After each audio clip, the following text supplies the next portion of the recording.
लगाए बैठी है, सामने घड़ा फूटा है। घड़ा फूटा हुआ, गोपी बैठी थी। देवर्ष नारद जी ने तेजी से वीणा को बजाया तो गोपी का ध्यान खुला, देखा महात्मा को तो चरणों में गिर गई। पूछा, बड़े बड़े योगींद्र मुनींद्र लोग वृंदावन में पक्षी बन गए हैं, भगवान की बंसी को सुनने के लिए तुम ध्यान कैसे लगा गई? कहा, क्या बताऊं महाराज, उसी ने ध्यान लगवा दिया। पूछा, क्या किया?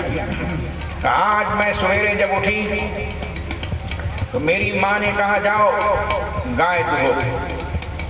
जब मैं गाय धोने के लिए गई तो कन्हैया आ गया। उसने कहा, बहुत तेज भूख लगी, मेरे मुंह में दूध दो दो। तो मैं कन्हैया के मुंह में दूध धोने लगी। बड़े प्रेम से कन्हैया दूध पीने लगा, तब तक मेरी माँ आ गई और मेरी माँ ने पीछे से 2 झापड़ मारा। मोर कहीं की दोहनी को जमीन में रख करके और जमीन में दूध धो रही है। कन्हैया तो दूध पी के भाग गया, मार मेरे ऊपर पड़ी। फिर मेरी माँ ने कहा, अब तुम दूध नहीं धो सकती हो, सारा दूध तो जमीन में धो दिया, जाओ झाड़ू लगाओ। मैं झाड़ू लगाने लगी। झाड़ू लगाते समय कन्हैया फिर आ गया। इतनी सुंदर सुकोमल हाथों से तुम झाड़ू लगाओगी? लाओ मैं झाड़ू लगा दूं।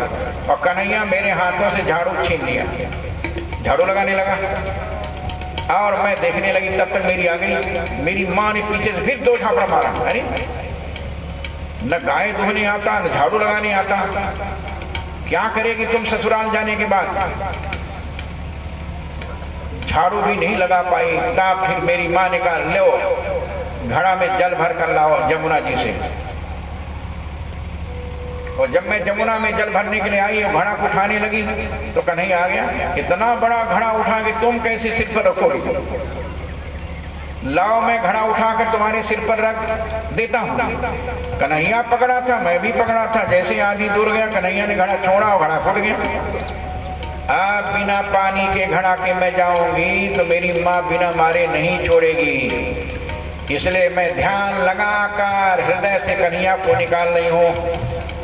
तब देवर्ष नारद ने करे, मूर्ख, प्रत्याहृत्य मुनिक्षणं विषयतो यस्मिन् मनोधित्स्यते बालेयं दिशेषु धित्स्यति मनः प्रत्याहरन्ति मनः यस्य स्फूर्तिलवाय हन्ति हृदये योगी समुत्कण्ठते मुग्धेयं किल तस्य पश्हृदयान् निष्क्रान्तमाकाङ्क्षति।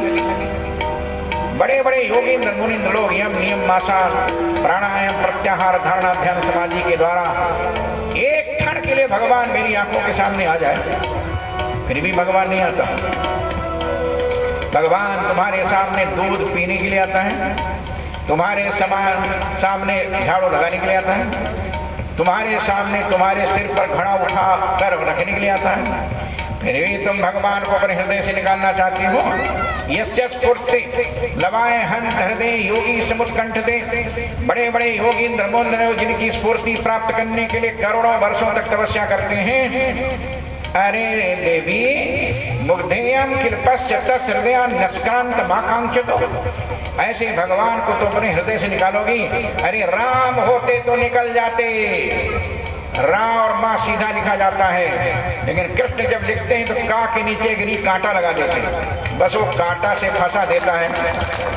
दुनिया में कोई भगवान कृष्ण को अलग नहीं कर सकता है। प्रेम हृदय की वस्तु है, परम गुप्त अनमोल, कथनी में आवे नहीं सके न कोई तौल। इसको कहते प्रेम।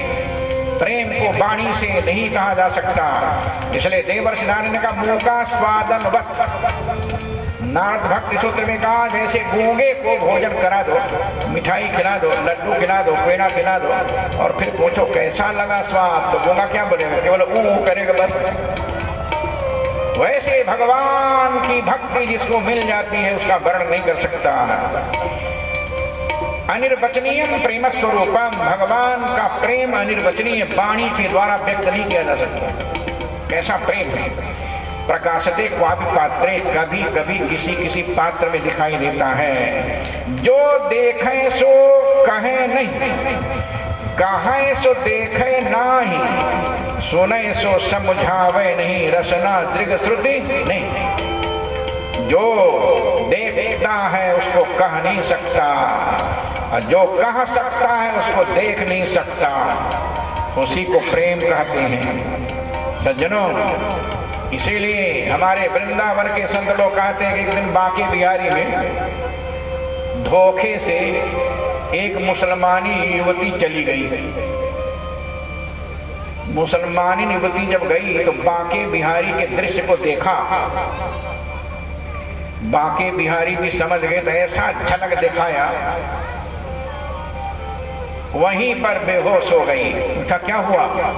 कहा सुनो दिल जानी मेरे दिल की कहानी, तुम इसमें ही बिकानी बदनामी भी सहूंगी मैं, देव पूजा ठानी मैं नवाज हूँ भुलानी, तज कलमा कुलान सारे गुण निगहूंगी मैं, सामला सलोना सिरदार सिर कुल्लेदार, तेरे नेह दाग पे निदाग हुए दहूंगी मैं, नंद के कुमार कुर्बान तेरी सूरत पर, हाँ तो मुगलानी लेकिन हिंदुआनी बन रहूंगी मैं। बदल गया उसका रूप, बदल गया चेहरा। अरे पकड़ी परम प्यारे सांवरे को मिलाओ, असल अमृत प्याला क्यों न हमको पिलाओ, इति बदद मठानी मनमथांगी विरागी, मदन श्रेष्ठ भूया क्या बला आने लागी। ऐसे भगवान से मुझको मिला दो। और फिर वो वृंदावन छोड़कर कहीं गई ही नहीं।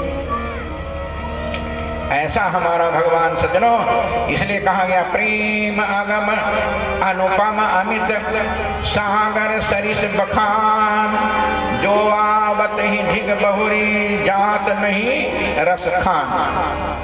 जो यहाँ आ गया फिर वापस लौट कर नहीं जाता।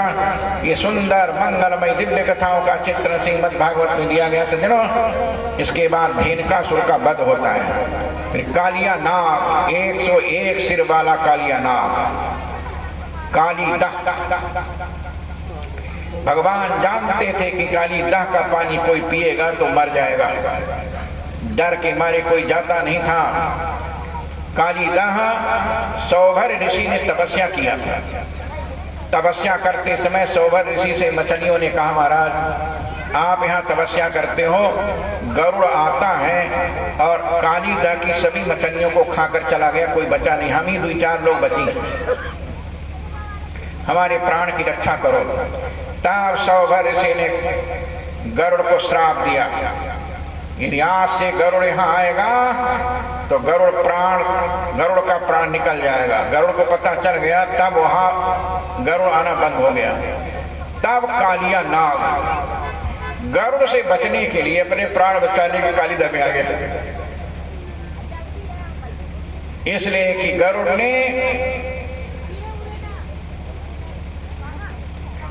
धोखा दिया था। कालिया नाग ने गरुड़ को धोखा दिया था।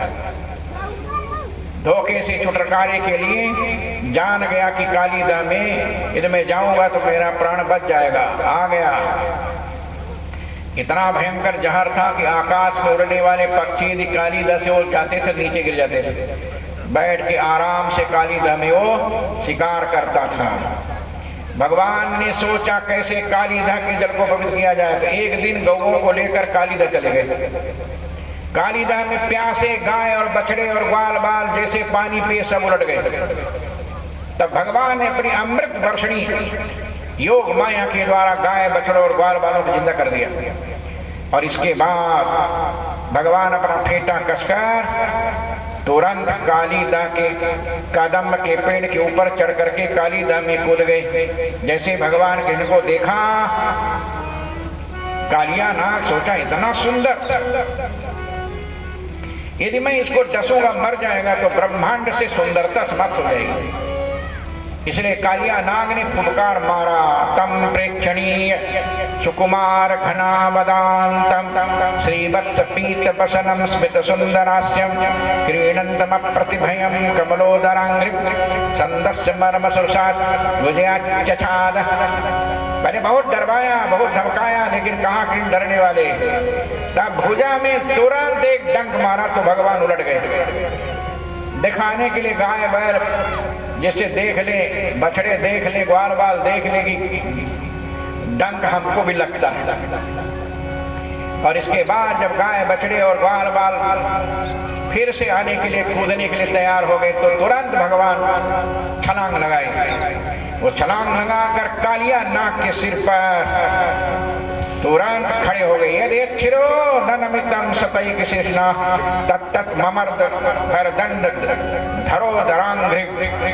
जो जो सिर नहीं झुका उस सिर पर पैर रख करके कुचलते गए। और इसके बाद उसी के ऊपर सुंदर नृत्य करने लगे। स्मृत्वा चराचर गुरुम परुषम पुराणम नारायणम तमरणम तमसा जगाम। तब कालिया नाग भगवान की शरण में गया, प्रभु हमारी रक्षा करो। और कालिया नाग की पत्नी भी भगवान के पास हाथ जोड़कर कहा, प्रभु बता दो मेरे पति को। गृहिणी स्व भगवान प्राणान त्यजति पन्नगा स्त्रीणाम न साधु सोच्यानाम पति प्राण प्रदीयताम। आप हमारे पति के प्राण का दान दे दीजिए, जैसा कहेंगे मेरा पति वैसा ही करेगा। लेकिन मेरे पति के प्राण की भिक्षा मांगने के लिए मैं आई हूँ। और इधर मैया यशोदा नंद बाबा को पता चला। मैया यशोदा दही बिलो रही थी, जैसे सुना दौड़ पड़ी। इसलिए हमारे संतों ने बड़ा सुंदर वर्णन किया है।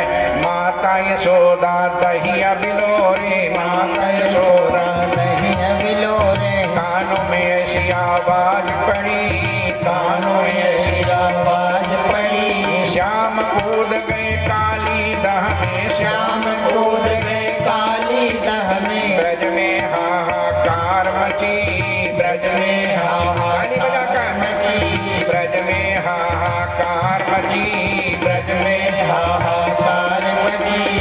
देख श्याम को नागिन बोली, देख श्याम को